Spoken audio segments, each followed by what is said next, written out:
अस्सलाम वालेकुम 10th class. आज जो हमारा फिज़िक्स का टॉपिक है that is the damped oscillation.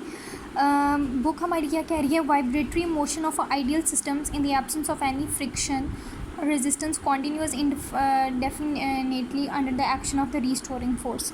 इस लाइन का मतलब ये है कि अगर हमारी कोई भी फ्रिक्शन नहीं है, कोई रेजिस्टेंस नहीं है, तो हमारी जो आइडियल सिस्टम होते हैं, जिस तरह आप लोगों ने maths attach to the spring पढ़ा, सिंपल पेंडुलम पढ़ा, ये तो तमाम चीज़ें जो होती हैं वो अपनी रीस्टोरिंग फोर्स की एक्शन की वजह से काम करती रहती है।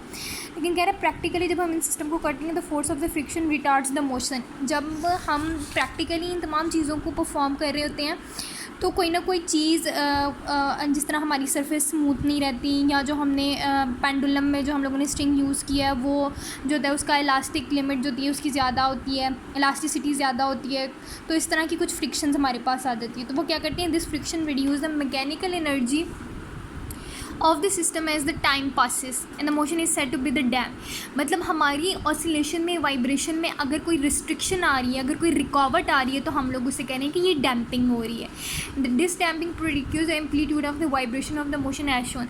ये बिल्कुल इसी तरह है जिस तरह आप ये कह सकते हो कि इसकी बेस्ट एग्जांपल हम लोग ये दे सकते हैं कि जिस तरह पंखा चल रहा होता है, जब आप पंखा बंद कर देते हैं तो पंखा बंद करने के बाद भी आप लोगों को थोड़ी थोड़ी सी हवा आ रही होती है, और फिर टाइम पे टाइम से वो कम होना शुरू हो जाती है और बंद हो जाती है।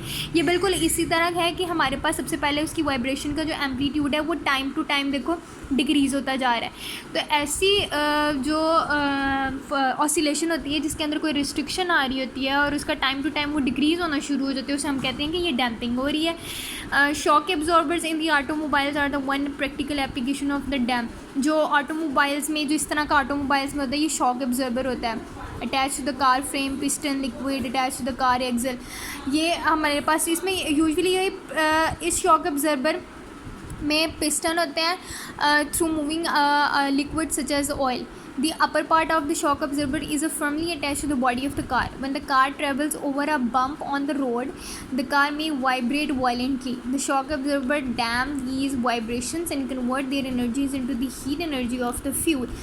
मतलब ये है कि अगर कोई जिस तरह ये स्पीड ब्रेकर्स वगैरह आते हैं, बैम्स के ओवर से ये रोड क्रॉस करना लगता है तो हम वाइब्रेशन प्रोड्यूस होती है। तो ये शॉक ऑब्जर्वर क्या करते हैं, उसी वाइब्रेशन को लेता है और तो कन्वर्ट कर देता है उसकी एनर्जी को हीट में, और हीट एनर्जी किसको मिल रही होती है? ऑयल को मिल रही होती है। सो डेफिनेशन क्या हुई? The oscillation of a systems in the presence of some restrictive force और डैम्प्ड एज ऑसिलेटम। बस मतलब इसका यही है कि हमारी किसी भी ऑसिलेशन में, वाइब्रेशन में अगर कोई चीज़ रिस्ट्रिक्ट हो रही है, रिस्ट्रिक्शन की वजह से वो टाइम टू टाइम अपना जो है वो मैग्नीट्यूड चेंज कर रही है, डिक्रीज़ कर रही है, तो हम उसे ऐसी वाली ऑसिलेशन को कहते हैं this is the damped oscillation.